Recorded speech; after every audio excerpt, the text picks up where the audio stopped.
வணக்கம். Welcome to கதை திரட்டு audio books. இந்த வீடியோவில் நம்ம என்ன கதை கேட்க போகிறோம்னா, விதை நெல் சிறுகதை. நம்ம சேனலை இது வரைக்கும் சப்ஸ்கிரைப் பண்ணாதவங்க சப்ஸ்கிரைப் பண்ணுங்க. பக்கத்தில் இருக்கிற பெல் ஐகானை கிளிக் பண்ணி ஆல்ங்கிற ஆப்ஷனை ப்ரெஸ் பண்ணுங்க. ஸோ தட் நான் போடுற கதைகளை உடனுக்குடனே நீங்கள் கேட்கலாம். வாங்க கதைக்குள்ளே போகலாம். விஸ்வம் வருகிறானாம். சேது வந்து சொல்லிவிட்டு போனதில் இருந்து மனம் கிடந்து அடித்துக் கொள்கிறது. என்னதான் மாமா மாமா என்று பழகியவன்தான் என்றாலும் முழுதாய் 8 ஆண்டுகள் எந்த தொடர்பும் இல்லாமல் விலகி இருந்தவன் இப்போது வருகிறான் என்றதும் மனம் புரளத் தொடங்கிவிட்டது. வரட்டும் வரட்டும், என்னதான் செய்கிறான் என்று பார்க்கலாம். அவன் அப்பன்தானே ஒரே அடியாக மாறிவிட்டான். 4 காசு பார்த்த பிறகு பழசையெல்லாம் மறந்து விட்டான். இந்த பிள்ளைக்காவது பழைய பாசம் இருக்குதான்னு பார்க்கலாம். யோசனையாய் முகவாயை தடவியபடி ஈசி சேரில் படுத்திருந்தார் நல்ல சிவம். கோயிலுக்கு போயிருந்த காமாட்சியும் நிர்மலாவும் வந்துவிட்டனர். பிரசாத விபூதியை கணவனிடம் கொடுத்தவாறே காமாட்சி அம்மாள் பேசினாள். ஏங்க, உங்களுக்கு விஷயம் தெரியுமா? உங்களோட தங்கச்சி பிள்ளை விஸ்வம் நாளைக்கு வரானாம். கோவில்ல சுப்பமக்கா அக்கா சொல்லிச்சு. ஊருக்கே தெரிஞ்சிருக்கு, நமக்கு தான் தெரியல. நான் தூக்கி வளர்த்த பையன் இன்னைக்கு ஆலமரமா வளர்ந்துருக்கான். நமக்குத்தான் கொடுப்பினை இல்லாம போச்சு. நாம மட்டும் அன்னைக்கு உதவலன்னா இன்னைக்கு ஊரு மிச்ச உசர முடியுமா? நன்றி இல்லாதவங்களுக்கு செஞ்சு நாம ஓட்டாண்டி ஆனதுதான் மிச்சம். 4 நாயை வளர்த்திருந்தாலும் காலை சுத்தி வந்து காவல் காக்கும். அந்த ஆண்டவன் தான் கூலி கொடுக்கணும். இந்தா சும்மா இருக்க போறியா இல்லையா? கோவிலுக்கு போயிட்டு வந்து எதுக்கு புலம்புற என்று சீறினார் நல்ல சிவம். முடியலைங்க, கண்ணுக்கு எட்டாத தூரத்துல இருந்தப்போ ஒன்னும் தெரியல. மண்ணு இறுகி கல்லா மாறுறது மாதிரி மனம் இறுகி போயிருந்துச்சு. நாளைக்கு அவன் வந்து கண்ணு முன்னால நடமாடினா அத்தை மாமான்னு கூப்பிடாம ஒதுங்கி போயிடுவானோன்னு நினைச்சாலே நெஞ்சு பதறுதுங்க. சரி சரி, போய் சாதத்தை எடுத்து வை என்றார் அந்த சூழ்நிலையை மாற்றுவதற்காக.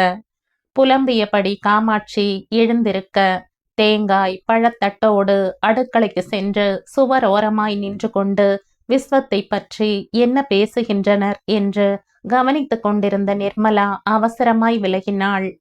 அழகானவள் நிர்மலா. டிகிரி வரை படித்துவிட்டு பக்கத்தில் இருந்த நர்சரி பள்ளியில் வேலை பார்த்தவள்.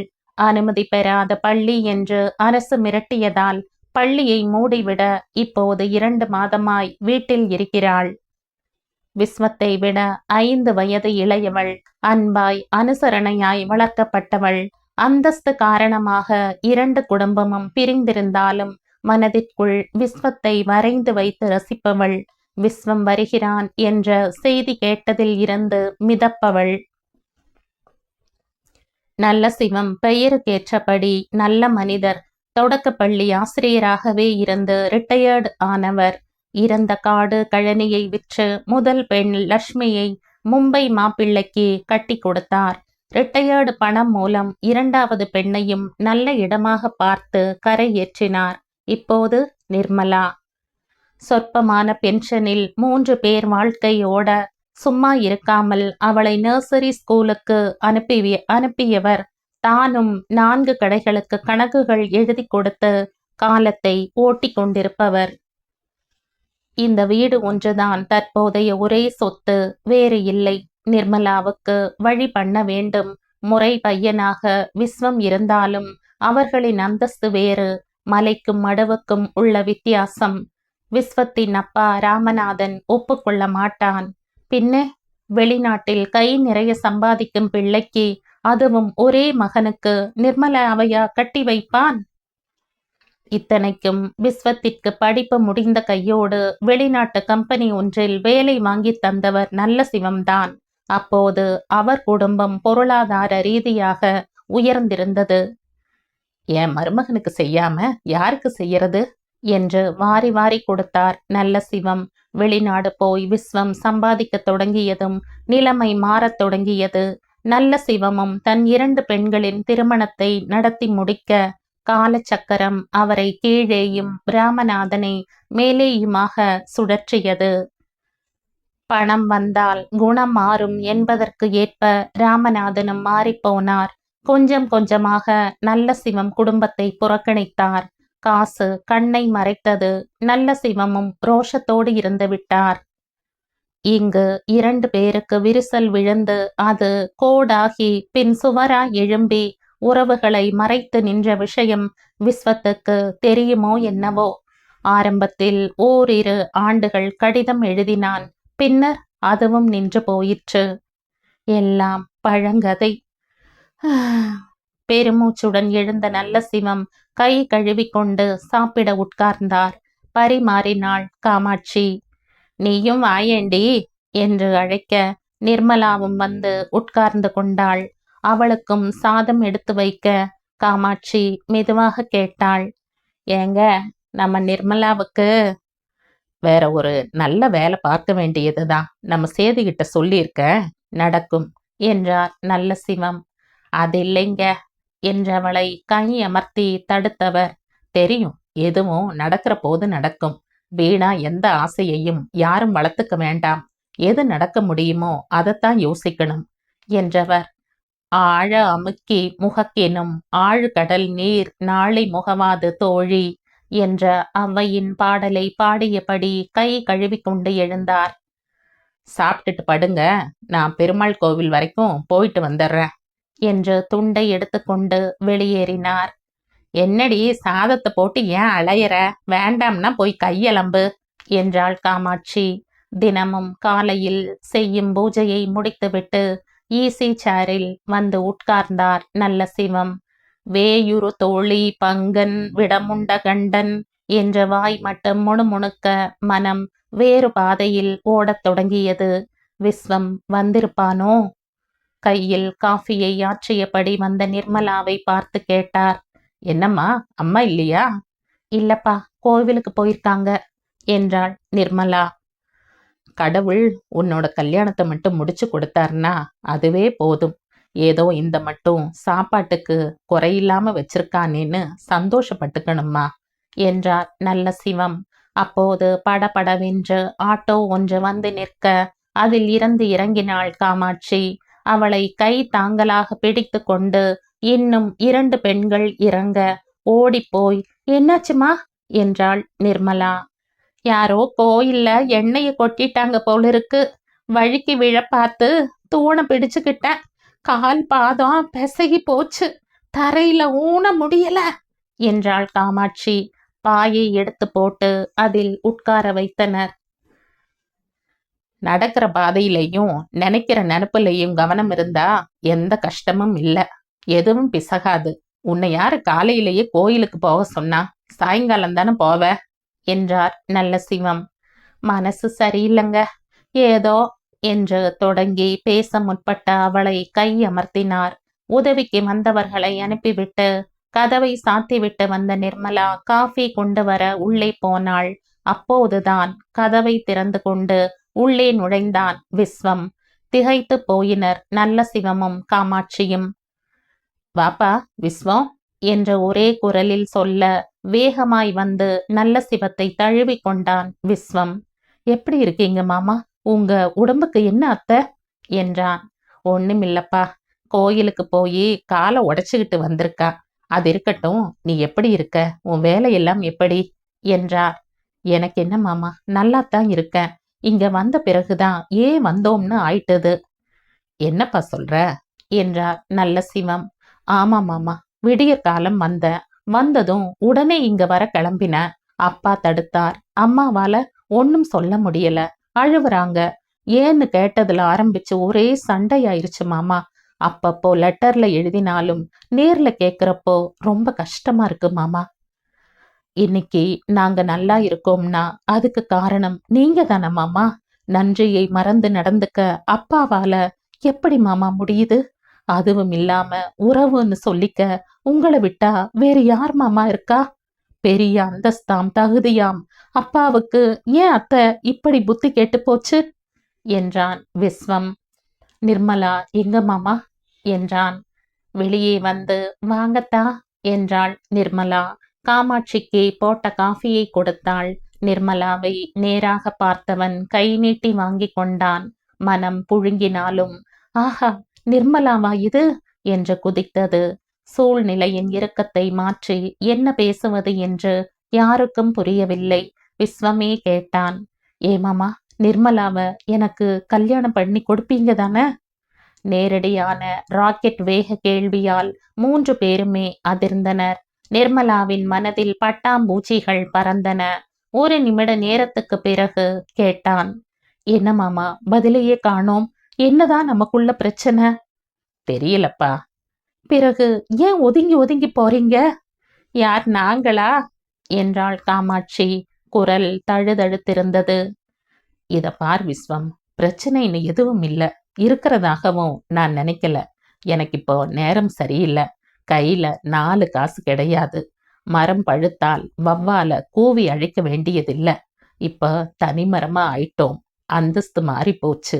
அவரவர் தகுதிக்கு ஏத்த மாதிரி அவரவர் பாதையும் மாறிப்போச்சு. இதுல எனக்கு ஒன்றும் வருத்தம் இல்ல, யார் மேலையும் கோபமும் இல்ல. எல்லாரும் நல்லா இருந்தா சரிதான் என்றார் நல்ல சிவம். மாமா, நீங்க இப்படி பேசுறது எனக்கு ஆச்சரியமா இருக்கு. என்ன மாமா பெரிய தகுதி அந்தஸ்து? நீங்க எப்படி வாழ்ந்தவங்கன்னு அப்பா வேணும்னா மறந்திருக்கலாம். நான் மறக்கல. நீங்க சொல்ற தகுதியும் அந்தஸ்தும் எனக்கு நீங்க கொடுத்தது தானே. மரம் எவ்வளவு உயரமா வளர்ந்தாலும் அதை தாங்கி பிடிக்கிற மண்ணு கீழே தான் இருக்கு. மண்ணு இல்லாம மரம் ஏது மாமா? இப்படி பணம் அந்தஸ்துன்னு இருக்கிற உறவையெல்லாம் மறுத்துக்கிட்டு புதிய உறவு தேடி என்ன புண்ணியம்? புதிய உறவோடையும் சண்டை சச்சரவு வராதுன்னு என்ன நிச்சயம்? சொல்லுங்க அத்தை என்றான் காமாட்சியிடம் திரும்பி. அத போய் உங்க அப்பங்கிட்ட சொல்லுப்பா என்றார் நல்ல சிவம். சொல்லிட்ட மாமா, நிறைய சொல்லிட்ட. வந்ததுல இருந்து வேற பேச்சே இல்ல. உறவு முறையில சின்ன விரிசல் வந்தா உடனே அதை சரி பண்ணணும். வீம்புக்கு விலகி நின்னா அந்த விரிசல் பெருசாகி சொந்த பந்தம் எல்லாம் துண்டாகி செதஞ்சு போயிரும். எங்க அப்பாவோ நீங்களோ மனம் விட்டு பேசியிருந்தா நம்ம குடும்பம் பிரிஞ்சிருக்குமா? சொல்லுங்க. வித்தியாசமா நாங்க யாரையும் நினைக்கலப்பா. அப்புறம் நாங்க எப்படி பேச முடியும்? அங்கதான் மாமா தப்பு பண்றீங்க. நீங்க பேச வேணாம், எனக்கு தெரியப்படுத்தி இருக்கலாமே. எத்தனை லெட்டர் போட்டேன், ஒண்ணுக்காவது பதில் போட்டீங்களா? இன்னின்ன பிரச்சனைப்பான்னு எனக்கு சொல்லி இருந்தா நான் வந்திருப்பனே. மனுஷங்களை மறந்து பணத்தை சம்பாதிக்கிற மிஷினா நான் அங்கேயே இருந்திருப்பேன்னு நினைச்சீங்களா? உறவு சொந்த பந்தம் எல்லாம் எவ்வளவு முக்கியம்னு கண் காணாம தூர நின்னு வாழ்ந்தாத்தா மாமா புரியும். பக்கத்திலேயே கூட்டம் கூட்டமா வாழ்ந்தா புரியாது. வெளிநாடு இல்ல மாமா, வெளியூர்ல வேலை பார்க்கறவங்க கிட்ட கூட நீங்க பேசி பாருங்க.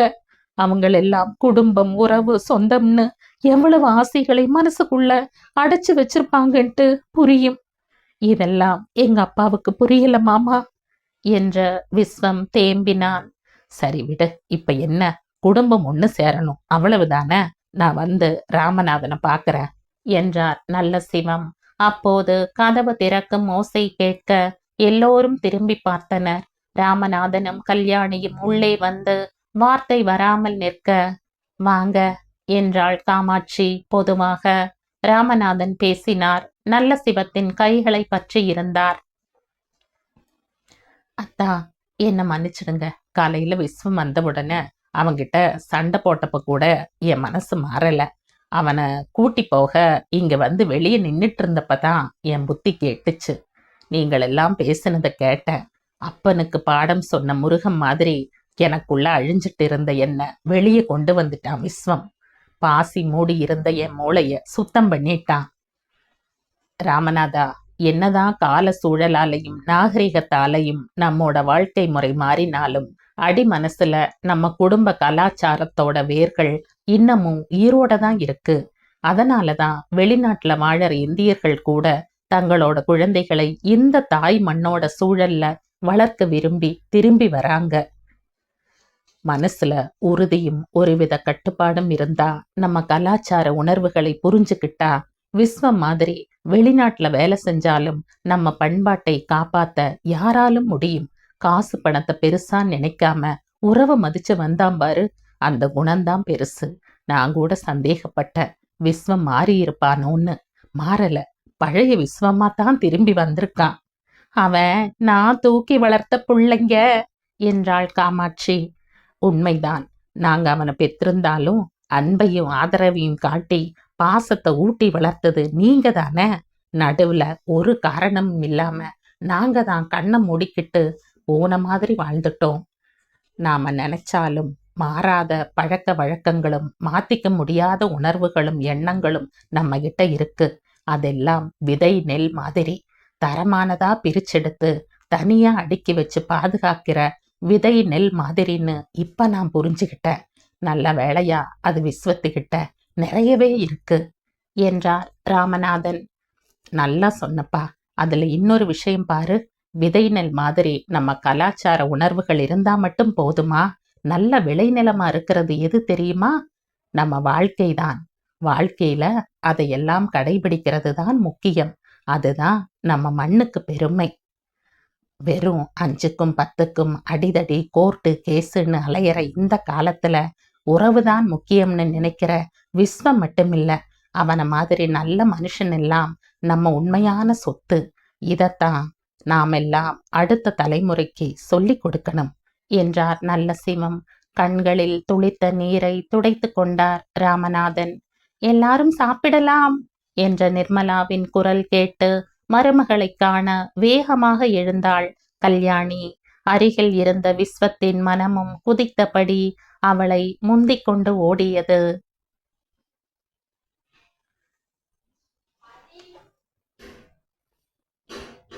2005ஆம் ஆண்டு வெளிவந்த சிறுகதை இது.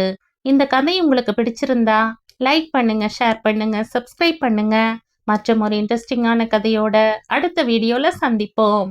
பாய். தேங்க்யூ.